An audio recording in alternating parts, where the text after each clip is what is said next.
Vovó, corra, eles ligaram o gás. Essas palavras saindo da boca do meu neto, que nunca havia falado uma só palavra em seus 6 anos de vida, gelaram meu sangue. Naquele instante, enquanto fugia pela janela dos fundos com ele nos braços, entendi que meu próprio filho havia me trancado dentro de casa para me eliminar. Meu nome é Aparecida, tenho 67 anos, e esta é a história de como o milagre da fala de uma criança salvou minha vida e revelou o segredo mais sombrio que uma mãe jamais gostaria de descobrir. Quando Rafael trancou aquela porta com 2 voltas na fechadura, eu senti no estômago, naquela parte do corpo que não mente, que alguma coisa estava errada. Ele sorriu para mim. Um sorriso esquisito, forçado demais, enquanto dizia: "A gente volta logo, mãe. Só vamos resolver um problema no banco." Silvana estava ao lado dele, com aquele olhar que nunca chegava nos olhos. Os dois saíram rápido demais para quem ia só assinar um papel. Fiquei ali parada no corredor da minha própria casa, ouvindo o barulho dos passos deles descendo a escada, o portão batendo lá embaixo, e aquele clique da fechadura ecoando na minha cabeça. 2 voltas. Por que 2 voltas? A gente nunca trancava a porta por dentro daquele jeito. Nunca. Olhei para o meu netinho Davi, sentado no sofá da sala, abraçado naquele urso de pelúcia surrado que ele carregava para todo lado. 6 anos. Cabelo castanho sempre despenteado, olhos grandes e assustados. Meu neto nunca tinha dito uma palavra sequer desde que nasceu. Mutismo seletivo, os médicos chamavam. Eu chamava de proteção, como se aquela criança tivesse decidido que o mundo não merecia ouvir sua voz. E olhando para ele ali, pequenininho, vulnerável, eu comecei a entender que talvez ele estivesse certo. Voltei para a sala, tentando afastar aquele aperto no peito. "Vem cá, meu amor. A vovó vai fazer um lanche pra gente." Davi me olhou, mas não se mexeu. Ele apertou o urso com mais força e desviou os olhos. Achei estranho. Normalmente ele vinha correndo quando eu falava em comida. "Davi? Tá tudo bem?" Nada. Só aquele silêncio pesado que eu conhecia tão bem. Suspirei e fui para a cozinha sozinha. Foi quando comecei a sentir o cheiro. No começo era fraco, quase imperceptível, mas foi ficando mais forte, mais presente, enchendo minhas narinas com aquele odor adocicado e químico que eu conhecia bem. Gás. Meu coração disparou. Olhei para o fogão imediatamente. Desligado. Os botões todos na posição correta. Abri o forno. Nada. Chequei as conexões da mangueira. Tudo certo. Mas o cheiro continuava, ficando mais intenso a cada segundo. Senti minha respiração acelerar, minhas mãos começarem a tremer. De onde estava vindo aquilo? Voltei correndo para a sala, minha cabeça girando, tentando entender. "Davi, você está sentindo esse cheiro?"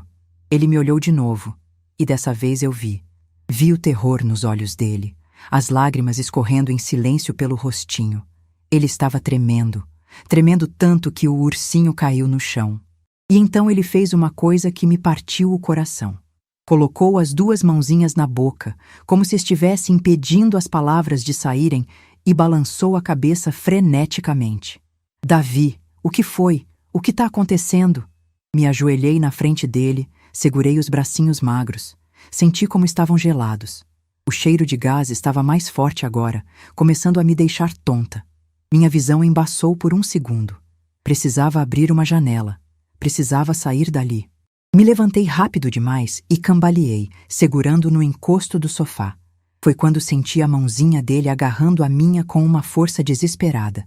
Uma força que eu nunca tinha visto naquela criança. Olhei para baixo. Davi estava de pé, me puxando, tentando me arrastar em direção aos fundos da casa. E então aconteceu o impossível. Ele abriu a boca e falou: "Vovó, corra! Eles ligaram o gás!" O mundo parou. Juro pra você que o mundo inteiro parou naquele segundo. A voz era fina, trêmula, abafada de tanto medo, mas era real. Meu neto tinha falado. Meu neto mudo tinha falado. E o que ele disse? Senti minhas pernas amolecerem. "O quê? Como assim, meu amor? Quem ligou o gás?" Ele soluçou, as palavras saindo atropeladas agora, como se tivessem sido represadas por 6 anos inteiros e finalmente encontrassem uma saída. A mamãe. Eu vi. Ela foi lá embaixo, abriu o registro, disse pro papai que era para você dormir e não acordar mais. Vovó, por favor. Ele puxou minha mão com desespero, me arrastando. A gente precisa sair, agora. Não havia tempo para processar. Não havia tempo para chorar, para gritar, para desabar. Meu cérebro entrou em modo de sobrevivência.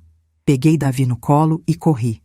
Corri em direção aos fundos da casa, meus pulmões queimando, a tontura aumentando. Tentei abrir a porta da cozinha que dava para o quintal. Trancada. A chave não estava no lugar de sempre. Corri para a porta da área de serviço. Trancada também. Senti o pânico subindo pela garganta. Aquela sensação de estar numa armadilha, numa gaiola. Todas as saídas bloqueadas. A janela, vovó. A janela da despensa. A vozinha do Davi me guiou. Corri até lá, quase tropeçando numa pilha de panos de prato. A janela era pequena, alta, dava para o quintal dos fundos. Arrastei um banco, subi nele cambaleando, com Davi ainda agarrado em mim. Minhas mãos tremiam tanto que mal conseguia destrancar a tranca enferrujada. Forcei. Forcei com uma força que eu não sabia que tinha. A janela se abriu de repente, batendo na parede externa. Davi, eu vou te jogar lá para fora e você vai cair na grama, tá bem? Dobra as perninhas quando cair. Ele assentiu, chorando, mas confiando em mim. Segurei ele pelos braços e o estiquei pela janela. Na contagem de 3. 1, 2, 3. Soltei. Ouvi o baque suave dele caindo na grama lá embaixo. Vovó, vem rápido. Apoiei as mãos no parapeito e tentei me jogar. Mas eu tinha 67 anos. Meu corpo não era mais ágil como antes. Empurrei com as pernas, me arrastei, senti a madeira da janela raspando minha barriga, meus quadris. Por um momento terrível, achei que ia ficar presa ali, metade dentro, metade fora, até o gás me levar. Mas então pensei no Davi lá embaixo, esperando por mim, e dei um último impulso desesperado. Caí de cara na grama. Caí feio. Senti meu joelho esquerdo estalar, uma dor aguda subindo pela perna. Senti o rosto arranhar na terra, o gosto de sangue na boca onde mordi a língua. Mas eu estava viva. Viva. Vovó! Davi me abraçou chorando, puxando minha blusa. Levanta, a gente precisa ir mais longe. Apoiei nele naquela criancinha de 6 anos e me levantei mancando. Atravessamos o quintal, passamos pelo portãozinho dos fundos que dava para o beco. Saímos pela lateral da casa até a calçada da frente. Só então parei, ofegante, dolorida, olhando para trás para minha casa. Minha casa. O lugar onde eu tinha criado meu filho. O lugar onde eu tinha envelhecido ao lado do meu marido. O lugar que tinha acabado de virar meu túmulo. Foi quando vi o carro deles. O carro do Rafael, estacionado 3 casas abaixo, do outro lado da rua. Eles não tinham ido embora. Eles estavam esperando tempo suficiente para garantir que o serviço estivesse feito. Senti uma onda de náusea. Meu filho, meu próprio filho, tinha acabado de tentar me matar. Com Davi agarrado em mim, corri mancando até a casa da dona Célia, minha vizinha de 72 anos, 3 portas adiante. Bati na porta como uma louca, socando a madeira, gritando: Célia! Célia! Abre! Por favor! A porta se abriu e ela apareceu de roupão, óculos tortos, me olhando com espanto. Aparecida? Meu Deus, o que aconteceu com você? Eu estava suja de terra, sangrando do rosto, mancando, com o joelho inchando. Davi estava agarrado na minha cintura, soluçando. Célia, chama a polícia, agora, meu filho. Ele... Minha voz falhou. Ele tentou me matar, me trancar dentro de casa, com gás. Dona Célia não fez perguntas. Ela tinha sido escrivã de polícia a vida inteira. Reconhecia uma emergência quando via. Pegou o celular e discou na hora. Alô, polícia? Preciso de uma viatura urgente. E os bombeiros? Tentativa de homicídio em andamento. Ela deu o endereço, desligou e me puxou para dentro. Senta aqui. Respira. Mas eu não conseguia sentar. Fiquei na janela, olhando para a rua, esperando. 5 minutos depois, vi o carro deles voltando devagar. Rafael dirigindo. Silvana no banco do passageiro, olhando para o celular. Eles pararam em frente à casa. Desceram. Andaram até a porta da frente com aquela calma ensaiada de quem não tem nada a esconder. Rafael colocou a chave na fechadura. Foi quando as sirenes começaram a soar ao longe. Vi o corpo dele enrijecer. Vi Silvana olhar para trás, assustada. Rafa, o que é isso? Rafael empurrou a porta, entrando rápido. Mas já era tarde. A viatura da polícia dobrou a esquina em alta velocidade, seguida pelo caminhão dos bombeiros. Frearam em frente à casa. 4 policiais desceram correndo. 2 bombeiros. Saiam da residência imediatamente. Polícia! O grito veio de um policial jovem, de mãos no coldre. Rafael apareceu na porta, pálido, de olhos arregalados.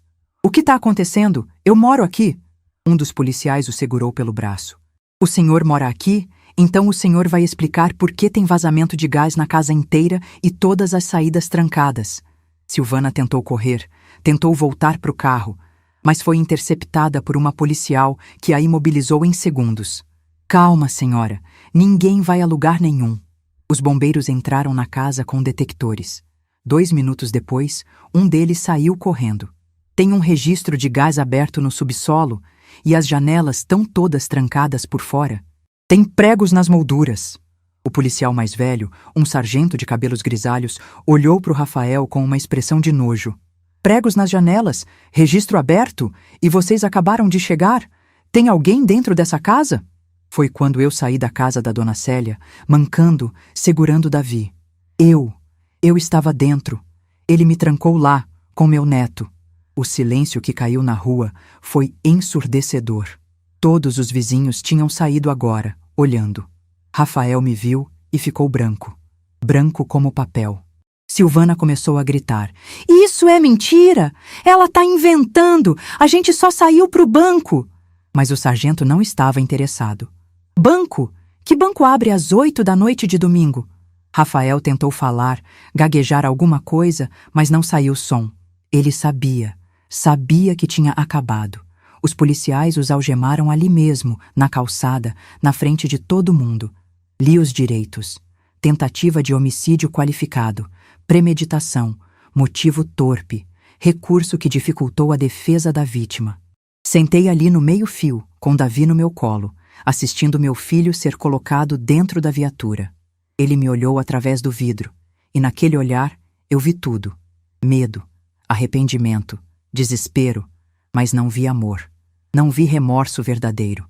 Só vi um homem que tinha sido pego. A viatura partiu, levando ele e Silvana. Os bombeiros ventilaram a casa por 2 horas. Eu fiquei ali sentada. Não chorei, não gritei, só fiquei. Abraçada no meu neto, na única pessoa que tinha me salvado. Na única pessoa que tinha me amado o suficiente para quebrar 6 anos de silêncio. E foi ali, naquele meio-fio gelado, com o joelho latejando e o coração despedaçado, que eu tomei uma decisão. Não ia ser a vítima. Não ia me deixar destruir por isso. Ia descobrir tudo. Cada detalhe, cada mentira, cada centavo que tinha motivado aquilo. E ia fazer eles pagarem. Não por mim, mas pelo Davi, por terem usado uma criança inocente como isca. Porque se tinha uma coisa que eu tinha aprendido nesses 67 anos era o seguinte: uma mãe aguenta muita coisa, traição, ingratidão, abandono. Mas tentar tirar dela o direito de existir, isso não tem perdão e não tem volta. Me levaram para o hospital. Raio-X do joelho mostrou uma fissura no osso. Nada que não curasse, mas ia doer por semanas. Limparam os cortes do meu rosto. 15 pontos. Dona Célia ficou comigo o tempo todo, segurando a mão do Davi enquanto eu era atendida. Quando finalmente saímos de lá, já era madrugada. A casa ainda estava interditada. Os peritos da polícia estavam lá, coletando provas. Você vem dormir lá em casa, Dona Célia disse, sem espaço para discussão. E eu fui, porque eu não tinha para onde ir. Deitei no quarto de hóspedes dela, com Davi encolhido ao meu lado, ainda tremendo. Olhei para o teto.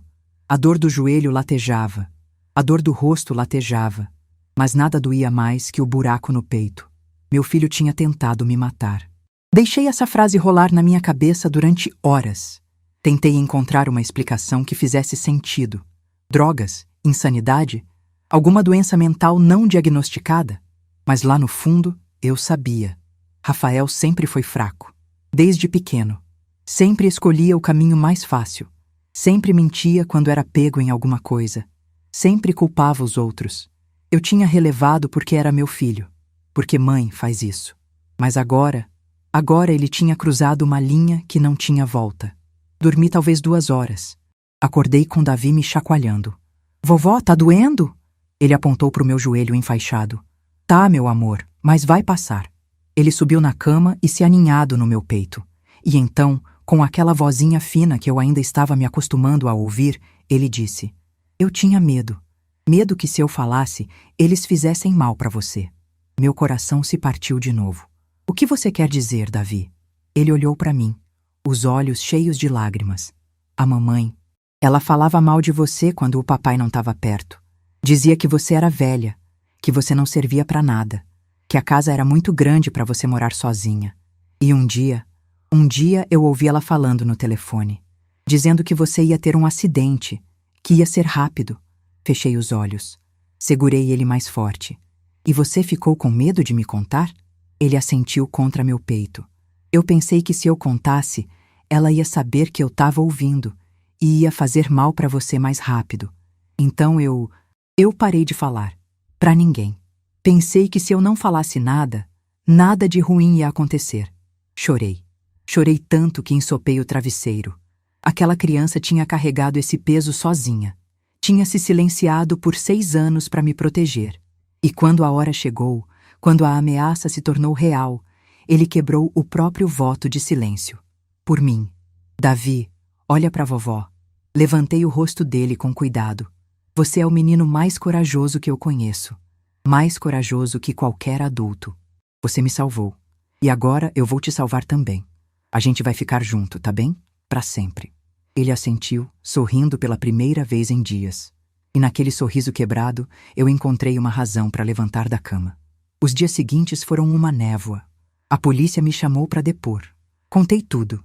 Desde a porta trancada até a fuga pela janela. Desde a vozinha do Davi me alertando até a visão deles esperando no carro. O delegado, doutor Sérgio Tavares, um homem de uns 50 anos, escutou tudo em silêncio. Quando terminei, ele suspirou pesadamente. Dona Aparecida, eu tenho 28 anos de polícia. Já vi muita coisa, mas um filho fazendo isso com a própria mãe ainda me choca. Ele abriu uma pasta. A gente encontrou o registro de gás do subsolo completamente aberto, as janelas da casa toda pregadas por fora, 37 pregos no total. E encontramos mais uma coisa.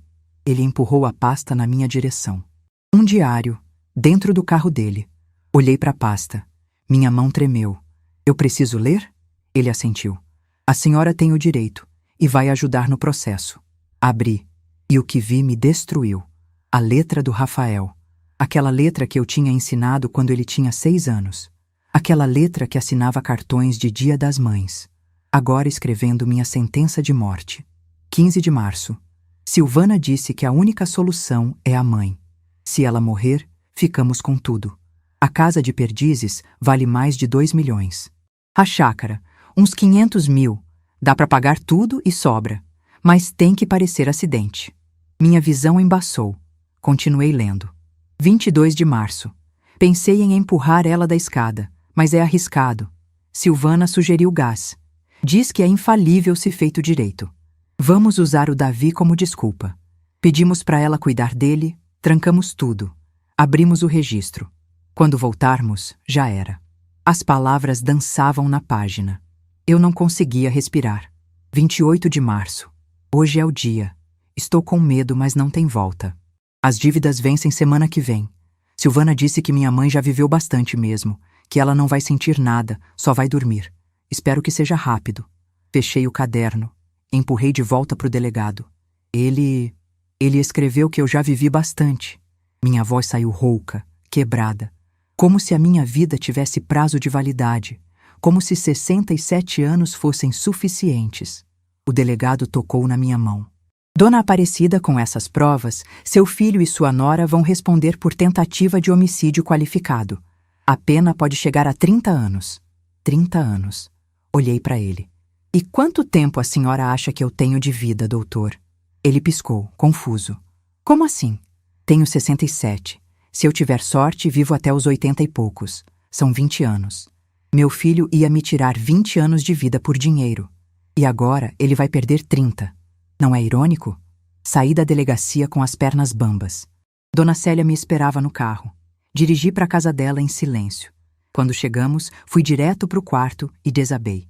Chorei durante horas. Chorei até não ter mais lágrimas, até sentir que meu corpo tinha virado um poço vazio. Davi entrou no quarto, subiu na cama comigo, não disse nada, só deitou ao meu lado, me abraçou e ficou ali. E naquele abraço silencioso, eu entendi. Eu tinha perdido um filho, mas tinha ganhado outro. Fiquei assim por 3 dias, sem levantar direito, sem comer direito. Dona Célia me obrigava a tomar sopa, mas eu mal conseguia engolir. O mundo tinha perdido a cor. A casa ainda estava interditada. Eu não tinha para onde ir. Meus irmãos moravam longe. Meus amigos... Bem, na verdade, eu tinha perdido contato com a maioria. Tinha dedicado minha vida ao Rafael. E agora não tinha nada. No 4º dia, olhei no espelho. E assustei. Olheiras profundas, cabelo desgrenhado, olhos inchados, cortes ainda roxos no rosto. Parecia uma mendiga. Parecia alguém que tinha desistido.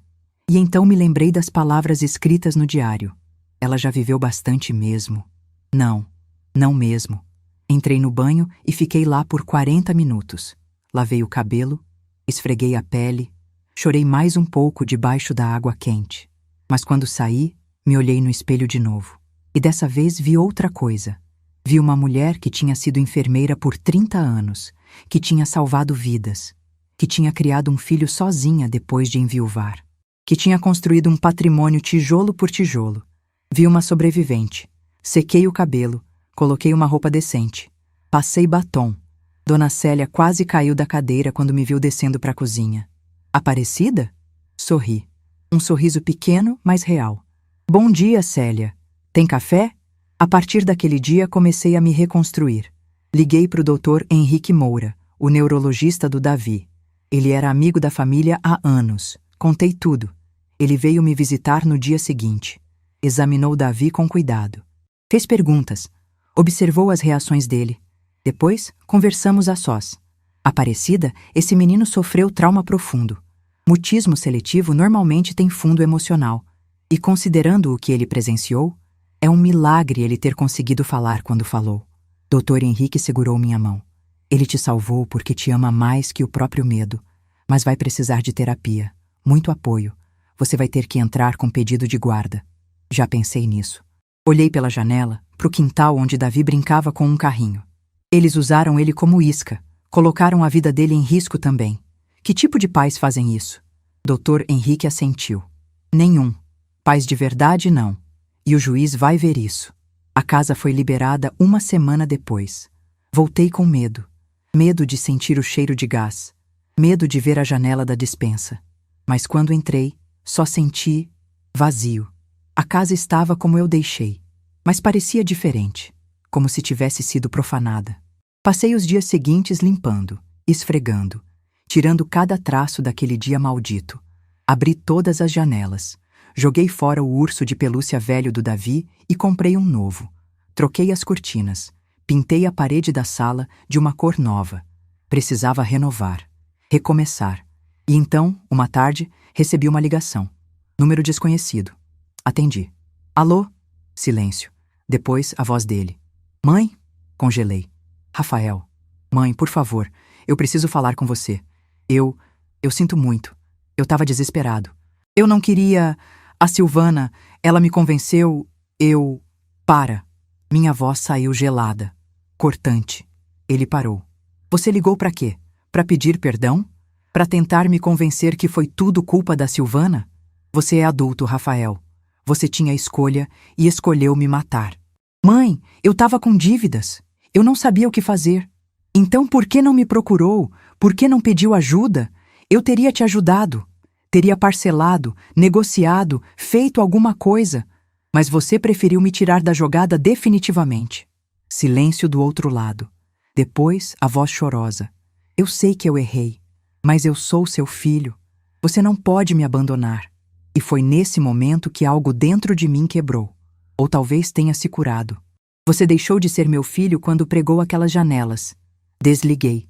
E bloqueei o número. E não senti nada, nenhum remorso, nenhuma culpa, só alívio. Foi quando percebi que eu tinha recuperado algo. Não a paz, ainda não, mas a força, a vontade de lutar. E foi então que comecei a investigar. Porque se eles tinham ido tão longe, havia algo mais. Algo que eu precisava descobrir. 2 dias depois de bloquear o número do Rafael, chegou um envelope pelo correio. Remetente, Banco Segurança S.A.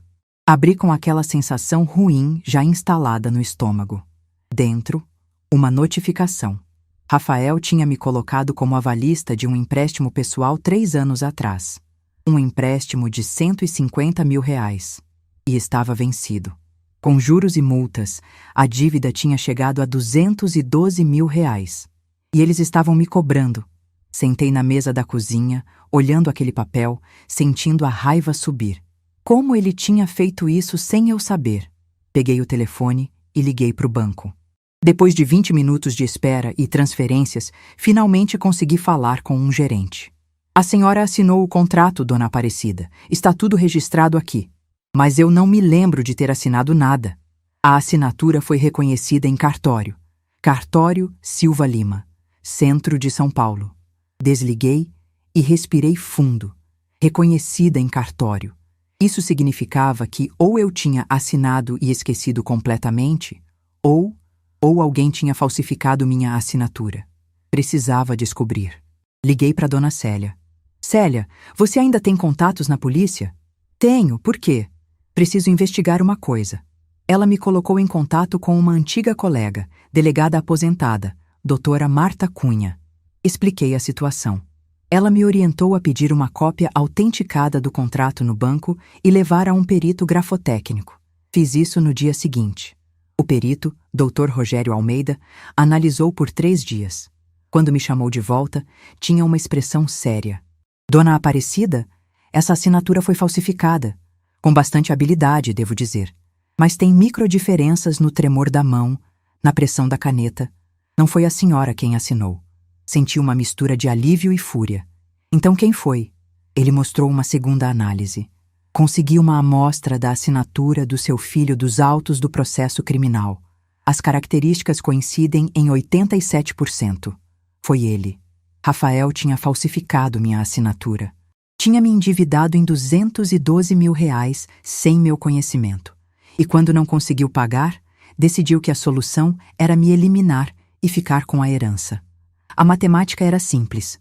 Casa, valendo 2 milhões. Chácara valendo 500 mil. Menos 212 mil de dívida. Sobrava mais de 2 milhões limpos. No cálculo dele, minha vida valia menos que isso. Mas eu não parei por aí. Liguei para o contador que cuidava do meu imposto de renda. Pedi que ele investigasse a vida financeira do Rafael. Como eu era mãe, tinha acesso a alguns registros por ele ter declarado dependência anos atrás. O contador voltou 1 semana depois com um dossiê completo. Rafael devia R$380 mil no total.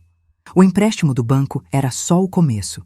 Tinha cartões de crédito estourados, financiamento de carro atrasado e, o pior, dívidas com sites de apostas online.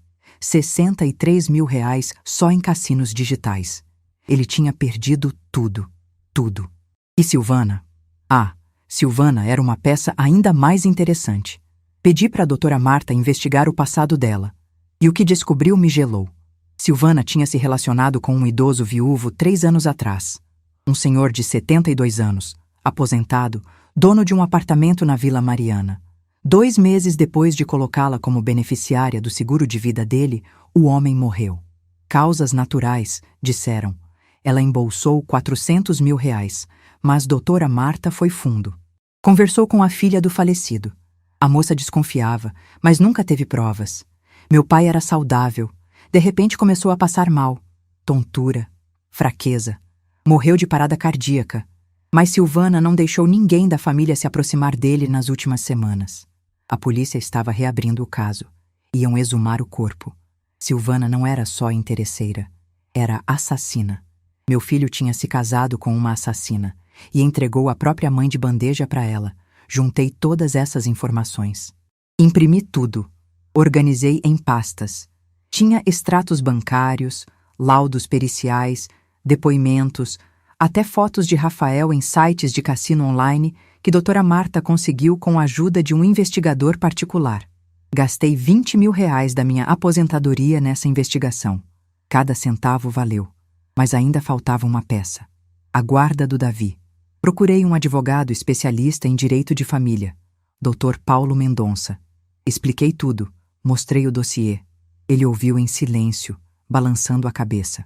Dona Aparecida, com essas provas, a guarda é sua. Pais que colocam a vida do filho em risco, que usam a criança como ferramenta num homicídio, o juiz vai destituir o poder familiar deles. Entramos com o pedido. Juntei laudo do Dr. Henrique atestando o trauma do Davi. Juntei meu próprio depoimento. Juntei o depoimento do Davi, gravado com a ajuda de uma psicóloga infantil, onde ele contava tudo o que tinha ouvido. O juiz concedeu a guarda provisória em 5 dias. E 2 semanas depois, virou definitiva. Davi era legalmente meu filho agora. Quando recebi a decisão judicial, abracei meu neto, não meu filho, meu novo filho, e chorei. Mas dessa vez foram lágrimas de vitória. Ninguém nunca mais vai te machucar, meu amor. Nunca mais. Ele sorriu para mim, aquele sorriso ainda tímido, ainda em construção, e disse: Eu sei, mãe, você é forte. Mãe. Ele tinha me chamado de mãe. Meu coração explodiu. Com a guarda garantida e as provas todas reunidas, comecei a planejar o próximo passo. Não queria só punição legal. Queria confronto. Queria olhar nos olhos deles e mostrar que tinham subestimado a mulher errada. Queria o momento da verdade. O momento onde eles entenderiam que tinha acabado. Escrevi uma carta, bem formal, via advogado, endereçada para o Rafael na prisão provisória. Caro Rafael, preciso discutir com você e Silvana assuntos relacionados à herança e à guarda do Davi. Há propostas que podem beneficiar a todos, incluindo possível redução de pena mediante acordo. Peço que solicite autorização para uma reunião mediada por advogados. Respeitosamente, Aparecida. A isca estava lançada. Sabia que Rafael ia morder, porque homem interesseiro sempre acredita que pode manipular até o fim. Sempre acha que tem mais uma carta na manga. E eu ia deixar ele acreditar nisso, até a hora de virar a mesa. A autorização saiu em 1 semana. A reunião foi marcada na sala de mediação do fórum, com a presença do Dr. Paulo, meu advogado, e do defensor público deles. Rafael e Silvana seriam trazidos escoltados. Cheguei 1 hora antes, vesti minha melhor roupa, uma calça social preta, blusa de seda branca, sapato de salto baixo, cabelo preso num coque elegante. Maquiagem leve, mas caprichada. Queria que eles me vissem bem, forte, renascida. Enquanto esperava, organizei as pastas na mesa. 3 delas, bem grossas. Rotuladas: dossiê financeiro, dossiê criminal, dossiê Davi. Dr. Paulo me olhou com admiração. A senhora está preparada. Sorri. Mais do que eles imaginam. Tinha passado as últimas 2 semanas preparando aquele momento. Cada documento tinha sido revisado 3 vezes. Cada número, conferido. Cada prova, autenticada. Não ia deixar brecha. Não ia dar chance para eles se esquivarem com desculpas ou manipulações. Dessa vez, a verdade ia estar tão bem amarrada que não ia ter escapatória. A porta se abriu. 2 policiais entraram primeiro. Depois, Rafael. Algemas nos pulsos, uniforme da cadeia. Magro, pálido, barba por fazer. Olheiras fundas. Ele tinha perdido pelo menos 10 quilos, as roupas penduradas no corpo. Quando me viu, tentou sorrir. Um sorriso nervoso, quebrado, quase patético. Oi, mãe. Não respondi. Só olhei. Olhei bem nos olhos dele, sem piscar, sem desviar. Queria que ele sentisse o peso do que tinha feito. Queria que ele visse que a mulher na frente dele não era mais a mãe bobona que relevava tudo. Era outra pessoa. Alguém que ele tinha criado quando decidiu me trair. Ele desviou os olhos primeiro. Sempre foi covarde. Silvana entrou em seguida. Também algemada. Também de uniforme laranja da cadeia. Mas diferente do Rafael, ela me encarou com raiva, com desprezo. Os lábios apertados numa linha fina. Olhos estreitados. Como se eu fosse a culpada. Como se eu tivesse estragado o plano perfeito deles por pura maldade. A audácia dessa mulher ainda me impressionava. Sentaram do outro lado da mesa, entre os advogados e os policiais. O clima era de velório. O mediador, Dr. Gustavo, um juiz aposentado de uns 60 anos, cabelos brancos bem penteados, óculos de grau grosso, abriu a sessão. Bom, estamos aqui a pedido da senhora Aparecida para discutir possibilidades de acordo. Dona Aparecida, a senhora gostaria de começar? Assenti. Respirei fundo. Senti o coração acelerar, mas não de medo, de expectativa, de satisfação antecipada. Coloquei as mãos sobre a primeira pasta e comecei. Rafael, Silvana, trouxe vocês aqui porque preciso que vocês entendam algumas coisas. Empurrei a primeira pasta para frente, deslizando pela mesa de madeira envernizada. O barulho ecoou na sala silenciosa. Dossiê financeiro. Aqui está tudo. Cada dívida, cada empréstimo, cada aposta perdida. Abri na página do laudo pericial. A folha com o carimbo vermelho bem visível, incluindo a falsificação da minha assinatura no empréstimo de R$150 mil do Banco Segurança. O perito grafotécnico confirmou. 87% de compatibilidade com sua caligrafia, Rafael. Você assinou meu nome. Me endividou. Rafael empalideceu ainda mais, se é que isso era possível. Os lábios tremeram. Mãe, eu posso explicar. Eu estava sem saída. Os agiotários estavam me ameaçando. Não. Minha voz saiu firme, cortante como lâmina. Você não pode explicar, porque não tem explicação que justifique. Você falsificou minha assinatura. Me endividou em R$212 mil sem meu conhecimento. E quando viu que não conseguia pagar, que os juros estavam comendo você vivo, decidiu que a solução era me eliminar. Virei mais páginas. Extratos bancários com números vermelhos. Faturas de cartão de crédito. Prints de sites de cassino. Mas não foi só o empréstimo, foi? Você devia no cartão Mastercard R$43 mil. No Visa, 38 mil. Financiamento do carro, 52 mil em atraso. E o pior. Parei, deixando o silêncio pesar. 63 mil em sites de apostas online. Cassinos digitais, roleta, blackjack. Você perdeu tudo, Rafael. Tudo. Ele afundou na cadeira. Cobriu o rosto com as mãos algemadas. Começou a chorar. Aquele choro baixo, envergonhado, de quem sabe que foi exposto. Silvana continuava rígida, mas viu o maxilar dela contrair.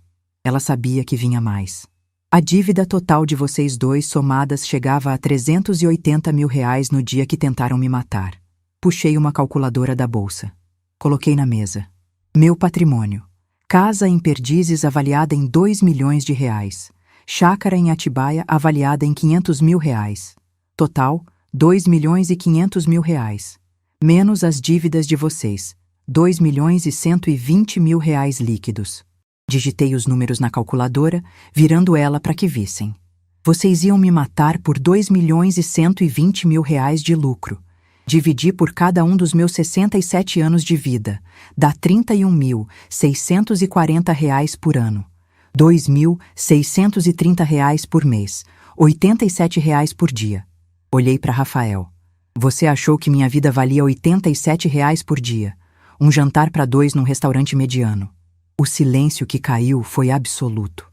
Até o defensor público de Rafael parecia chocado, folheando os papéis que eu tinha fornecido cópias. Dr. Gustavo limpou a garganta, desconfortável. Fechei a primeira pasta com um movimento seco. Peguei a segunda. Dossiê criminal. Abri na primeira página. Fotos coloridas, ampliadas. Laudo dos bombeiros. O registro de gás foi aberto manualmente no subsolo da residência às 18h42 do dia 28 de março. Abertura total. Fluxo máximo. Virei a página. Mais fotos. As janelas da casa, todas as 12 janelas do piso térreo, pregadas por fora. Pregos de 10 centímetros. 37 pregos no total. Alguém levou tempo fazendo isso. Planejamento, premeditação. Olhei nos olhos dele. Quanto tempo você levou pregando essas janelas, Rafael? 1 hora? 2? Você fez isso de madrugada, enquanto eu dormia? Ele soluçou mais alto. Foi num dia que você tinha saído. Eu achei... Você achou o quê? Que eu não ia notar que minhas janelas tinham sido sabotadas? Empurrei as fotos na direção dele. E tem mais. A porta da frente. Fechadura trocada. Você instalou uma fechadura nova 3 dias antes. Uma que trancava com 2 voltas e só abria por dentro com chave. Chave que você levou com você. Puxei o relatório pericial. O perito encontrou a nota fiscal da fechadura no seu carro. Comprada na Leroy Merlin do Morumbi. R$ 149. Você gastou R$ 149 numa fechadura para me matar. Econômico. Silvana finalmente falou. A voz saiu rouca, raivosa. Isso não prova nada. Ele trocou a fechadura porque a antiga estava ruim. Você está fazendo tempestade em copo d'água. Sorri. Um sorriso gelado. Ah, Silvana, que bom que você resolveu participar, porque tenho uma pasta especial só para você. Empurrei a segunda pasta mais para frente. Abri numa seção específica. Você conhecia o senhor. Valdemar Fonseca? Vi a cor sumir do rosto dela. Ela piscou rápido. Não sei quem é. Deixa eu refrescar sua memória. Valdemar Fonseca, 72 anos, aposentado, viúvo. Morava num apartamento de 120 metros quadrados na Vila Mariana. Vocês namoraram entre abril e julho de 2022. Olhei nos olhos dela. Ele morreu no dia 3 de agosto de 2022. Parada cardíaca. 2 semanas depois de colocar você como beneficiária do seguro de vida dele no valor de R$ 400 mil. O defensor público dela se inclinou para frente. Espera. Do que a senhora está falando? Estou falando de homicídio. Puxei mais documentos. A polícia reabriu o caso a meu pedido. Exumaram o corpo do Sr. Valdemar em setembro. Laudo toxicológico. Bati o dedo no papel. Digitoxina. Medicação cardíaca. Dose letal. Ele foi envenenado. Silvana levantou da cadeira de repente, as algemas batendo na mesa. Isso é mentira. Eu não fiz nada. Ele tinha problema de coração. O médico disse que ele estava estável. Virei a página. Aqui o depoimento do Dr. Armando Costa, cardiologista dele. O paciente estava controlado, não havia risco iminente. A morte me surpreendeu. E tem mais. Puxei fotos antigas. A filha dele, Patrícia Fonseca, depôs. Disse que você isolou o pai dela nas últimas semanas. Não deixava ninguém visitar. Dizia que ele estava cansado. E, curiosamente, ele começou a passar mal exatamente quando você começou a cuidar dele. Silvana sentou de novo, dura como pedra, mas as mãos tremiam. R$ 400 mil, Silvana. Você matou um idoso indefeso por R$ 400 mil e achou tão fácil, tão simples, que resolveu fazer de novo. Dessa vez comigo. Só que eu não sou um velho sozinho e doente. Eu tenho gente que me protege. Eu tenho um neto que me ama. Fechei a segunda pasta e peguei a terceira. A mais pesada, a mais dolorosa. Dossiê Davi. Abri na primeira página. Foto do meu neto. Aquele rostinho assustado, olhos grandes, abraçado no urso de pelúcia. 6 anos. Mutismo seletivo desde o nascimento. Ou pelo menos era o que todos achavam. Rafael levantou a cabeça, os olhos vermelhos. O Davi não tem nada a ver com isso. Deixa meu filho fora. Seu filho? Ri. Um riso amargo. Você usou seu filho como isca, Rafael. Você me pediu para cuidar dele sabendo que ele ia morrer junto comigo. Ou você acha que eu esqueci? Puxei o diário dele. Aquele maldito caderno. Abri na página marcada. Vou ler de novo. 28 de março. Se o Davi morrer também, vai parecer ainda mais acidente. Mãe e neto. Tragédia familiar. Ninguém vai suspeitar. Você escreveu isso, Rafael, com sua própria letra. Ele tentou falar, mas só saiu um gemido estrangulado. Você planejou a morte do seu filho de 6 anos. Porque seria melhor pro plano. E sabe o que é pior? Davi sabia. Ele tinha ouvido vocês, tinha visto coisas, e ficou mudo de medo. Puxei o laudo do Dr. Henrique. Mutismo seletivo causado por trauma psicológico agudo. Exposição a ameaças constantes. Ambiente doméstico hostil. Ele se calou para me proteger. Uma criança de 6 anos carregou esse peso sozinha porque os pais dele eram monstros. Silvana se levantou de novo, gritando. Eu nunca encostei um dedo nele. Nunca! Não precisava. Minha voz saiu baixa, mas firme. Você ameaçava na frente dele. Falava que eu ia ter um acidente, que ia ser rápido, que ninguém ia suspeitar. Ele ouvia tudo. E quando chegou a hora, quando vocês trancaram a gente lá dentro, ele quebrou 6 anos de silêncio para me salvar. Ele disse: "Vovó, corre." Eles ligaram o gás. O silêncio voltou, pesado como chumbo. Rafael chorava abertamente agora. Silvana estava pálida, suando frio.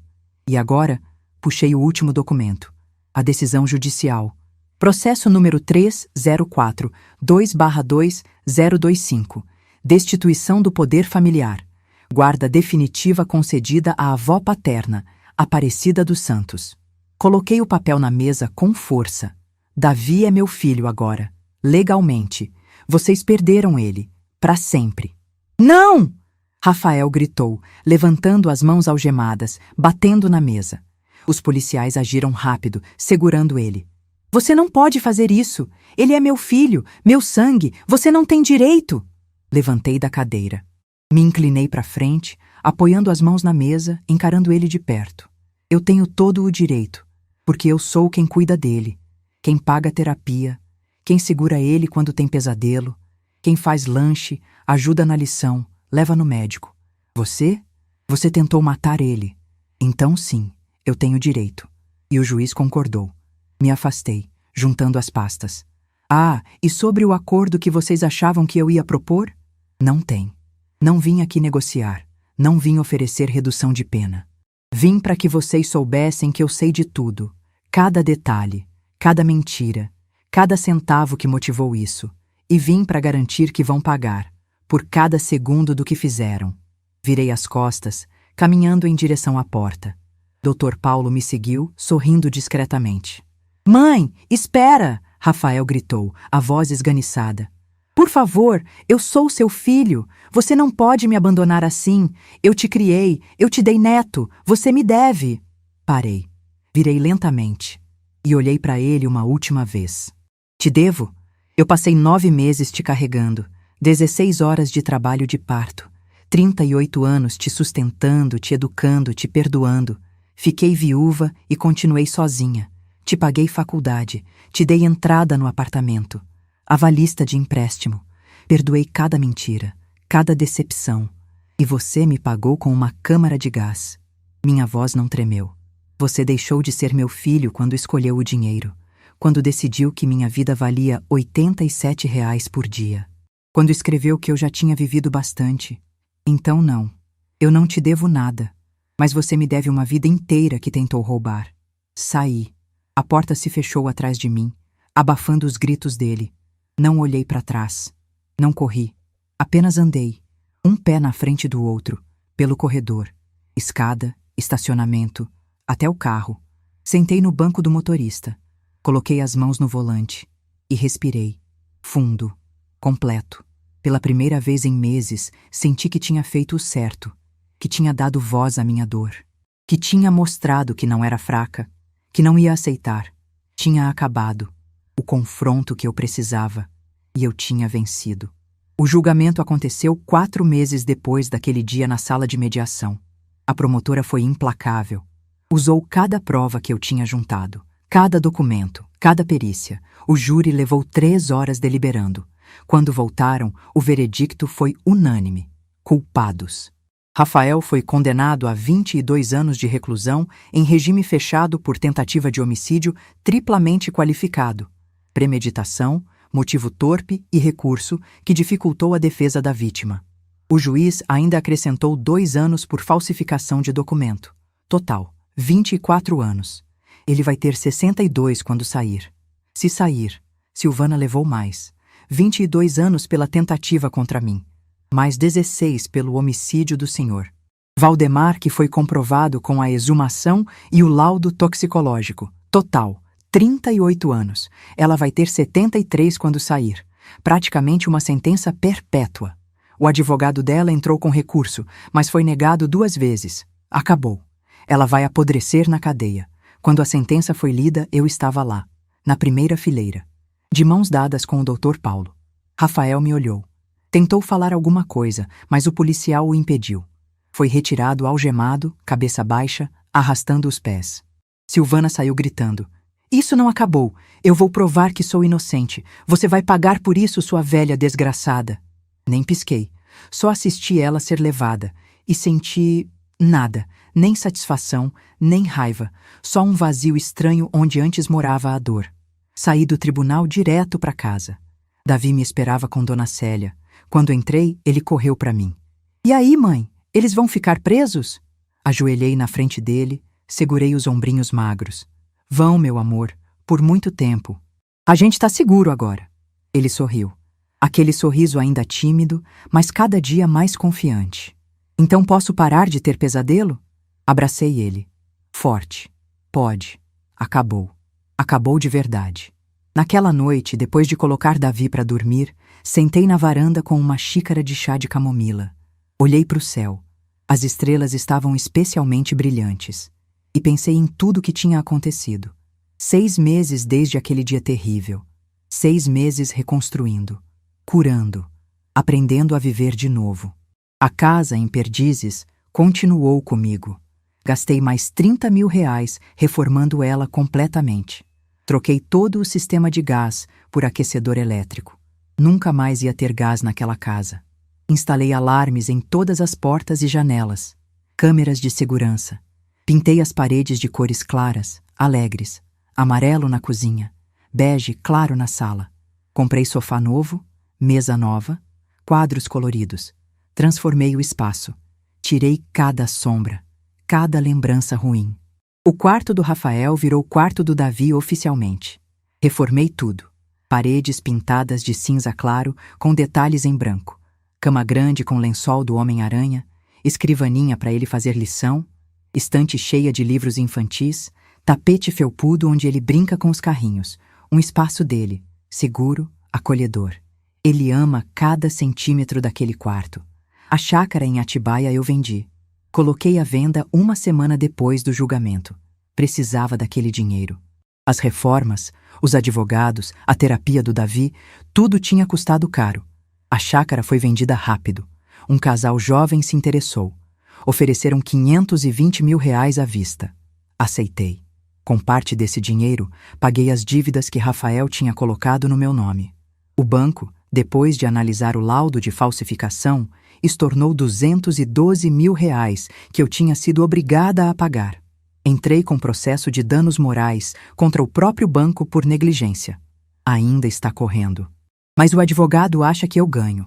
O resto do dinheiro, R$ 280.000, coloquei em um fundo de investimento conservador para a educação do Davi. Esse dinheiro é intocável. É para a faculdade dele, para cursos, intercâmbio, mestrado se quiser. Ele vai ter oportunidades que eu nunca tive. Vai estudar em escola particular boa. Vai ter inglês, natação, judô. Vai ter infância.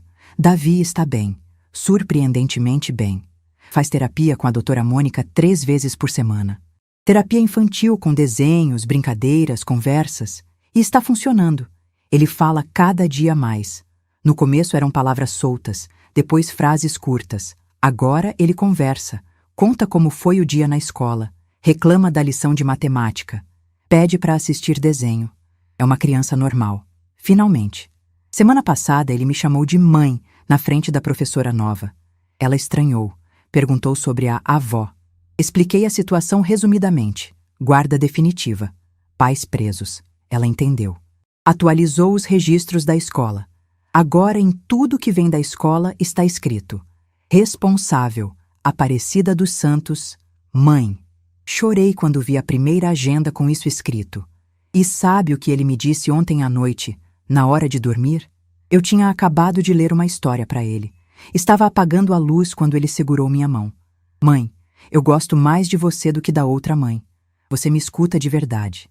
Sentei na beira da cama. Por que você acha isso, meu amor? Ele pensou um pouco. Porque você pergunta como eu tô e espera eu responder. A outra mãe só mandava eu calar a boca. Meu coração se partiu e se curou ao mesmo tempo. Você nunca mais vai precisar calar a boca, tá bom? Aqui, você pode falar tudo o que quiser. Tudo. Ele sorriu e dormiu abraçado em mim. Encontrei um grupo de apoio para avós que criam netos. Chama-se Recomeço. Nos reunimos toda terça-feira à noite na igreja do bairro. São 12 mulheres, todas entre 60 e 75 anos, todas criando netos por motivos parecidos: filhos presos, filhos viciados, filhos mortos, filhas desaparecidas, cada uma com uma história de dor, mas também de reconstrução. Tem a dona Irene, 74 anos, criando trigêmeos de 5 anos sozinha. O filho dela morreu num acidente de carro. A nora abandonou as crianças. Tem a Lúcia, 63, criando 2 netas adolescentes porque a filha está presa por tráfico. Tem a Conceição, 70, criando o neto autista de 8 anos. Cada história me faz perceber que não estou sozinha, que tem outras guerreiras lutando batalhas parecidas. Fazemos chá, conversamos, trocamos receitas, dicas de educação, indicações de médicos. Choramos às vezes quando alguém está tendo um dia difícil, mas rimos na maioria das vezes, porque aprendemos que ou você ri ou você afunda, e nenhuma de nós vai afundar. Voltei a trabalhar, não como enfermeira. Meu corpo de 68 anos não aguenta mais plantões de 12 horas, mas descobri que posso contribuir de outra forma. Dou aulas de primeiros socorros no centro comunitário da Zona Oeste, uma vez por semana, toda quinta-feira à tarde. Ensino RCP, como fazer curativo, como agir em casos de engasgo, afogamento, queimadura. Turmas de 20 pessoas, e no fim de cada aula conto minha história. Não com todos os detalhes mórbidos, mas conto. Eu sobrevivi a uma tentativa de homicídio planejada pelo meu próprio filho.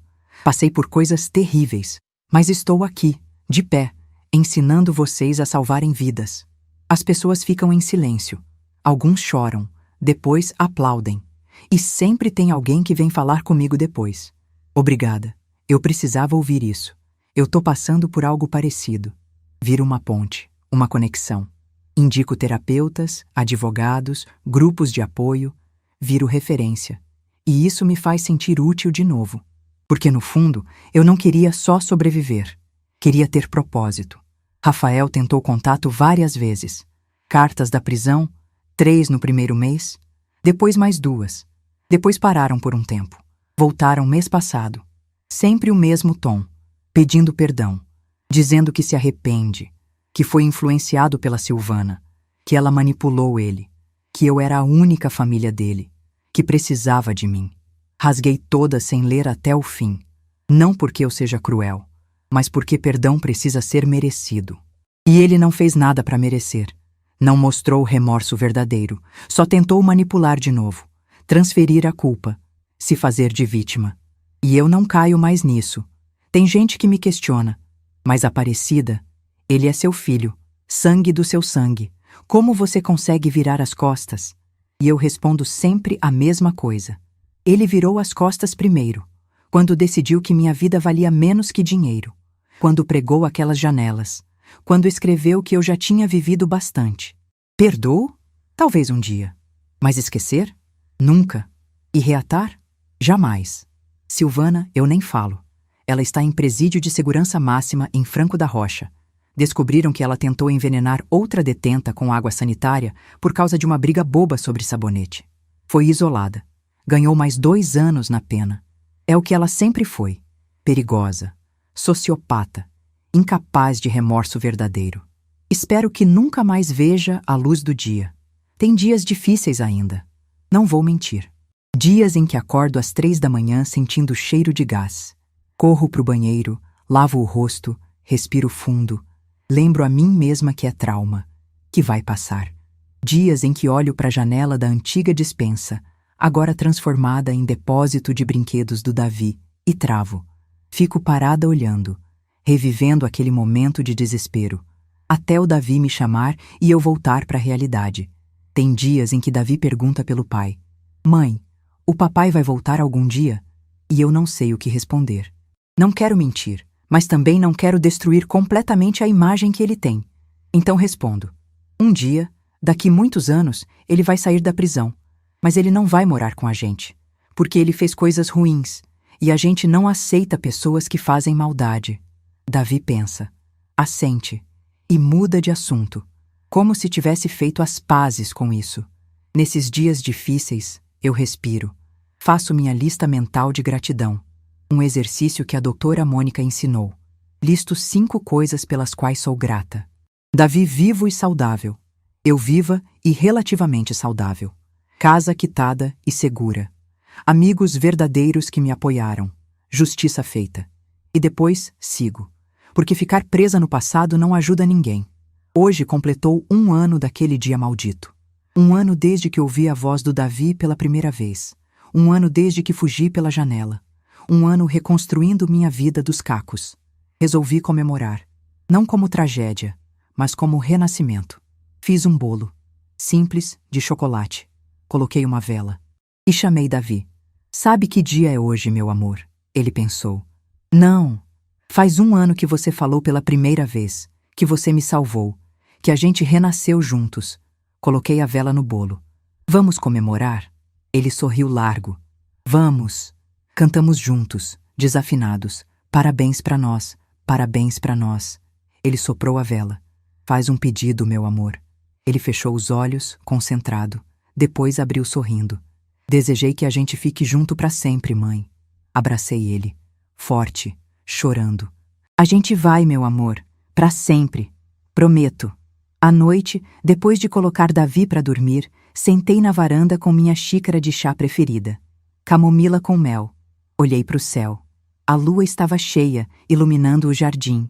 E pensei no meu falecido marido. José. Morreu há 9 anos de infarto fulminante. Nunca viu o que o filho virou. E agradeço por isso. Teria destruído ele. Mas imagino o que José diria se estivesse aqui. Provavelmente algo como: você é incrível, Cida. Sempre soube que era forte. Mas isso superou tudo. Sorri sozinha no escuro. E concordei em voz alta. É, Zé. Eu sou forte mesmo. Quem diria, né?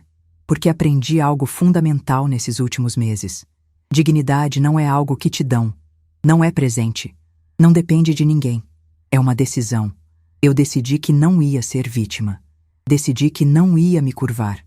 Decidi que minha vida valia mais que qualquer herança, qualquer dinheiro, qualquer plano maldoso. E lutei, com cada grama de força que me restava. E venci. Hoje sou mãe de novo, aos 68 anos, criando um menino de 7. E sabe o que mais? Estou amando.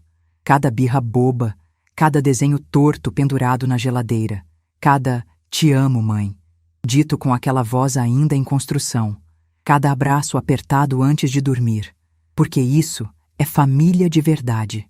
Família não é sobre sangue, é sobre escolha, é sobre estar presente, é sobre sacrificar, é sobre amar incondicionalmente mesmo quando dói. Rafael era meu sangue, mas escolheu me trair. Davi virou meu filho porque escolhemos um ao outro. E Rafael? Ele fez a escolha dele. Escolheu o dinheiro. Escolheu a ganância. Escolheu a maldade. Agora vive com as consequências, trancado numa cela de 8 metros quadrados, dividindo espaço com mais 5 detentos, comendo comida requentada, dormindo em beliche desconfortável, sem visitas, sem cartas respondidas, sem mãe. Exatamente o destino que ele planejou para mim, só que pior. A ironia da vida é cruel às vezes. Minha história não acabou. Ainda tenho anos pela frente. Se Deus quiser, muitos. Vou ver Davi crescer. Vou ensinar ele a andar de bicicleta. Já estamos praticando. Vou estar na formatura da 5ª série, do ensino médio, da faculdade. Vou chorar de orgulho quando ele realizar os sonhos dele. Vou conhecer a namorada. Vou apertar ela no canto e perguntar se as intenções são sérias. Vou dançar no casamento dele, mesmo que minhas pernas reclamem. Vou segurar meus bisnetos. Vou viver. Intensamente. Porque quem sobrevive ao pior não fica parado lamentando. Quem sobrevive reconstrói. E eu reconstruí. Tijolo por tijolo. Lágrima por lágrima. Respiração por respiração. Até ficar de pé de novo. Firme, forte, digna. E se tem uma lição que eu deixo para quem está lendo isso, para quem talvez esteja passando por algo parecido, é essa. Nunca subestime uma mulher madura, porque ela já passou por coisas que você nem imagina. Já sobreviveu a dores que te quebrariam. Já reconstruiu mais vezes do que você acha possível. E quando ela decide que chega, que não vai aceitar mais um desaforo, que vai lutar pela dignidade dela, bem, é melhor você sair da frente. porque ela vai passar por cima de quem for necessário para proteger quem ela ama. E mais, sua vida tem valor. Não importa quantos anos você tem. Não importa se alguém te disse que você já viveu bastante. Não importa se te fizeram sentir invisível, descartável, sem importância. Você importa. Sua história importa. E ninguém, absolutamente ninguém, nem mesmo quem deveria te amar, tem o direito de tirar isso de você. Então levanta, investiga, busca justiça, luta com unhas e dentes e vence, porque você merece. Eu mereço. Nós todas merecemos. Minha vida vale mais que qualquer dinheiro. E agora o mundo inteiro sabe disso. Rafael sabe, Silvana sabe, o juiz sabe, e eu sei. Principalmente eu. E isso, no final das contas, é o que importa. E você? Já enfrentou traição de quem menos esperava? Já teve que reconstruir tudo do zero? Já precisou provar seu valor quando todos duvidavam? Compartilhe a sua história nos comentários. A gente se apoia, a gente se fortalece. E se inscreve no canal para mais histórias de superação e justiça. A próxima já está te esperando aí do lado. Até logo!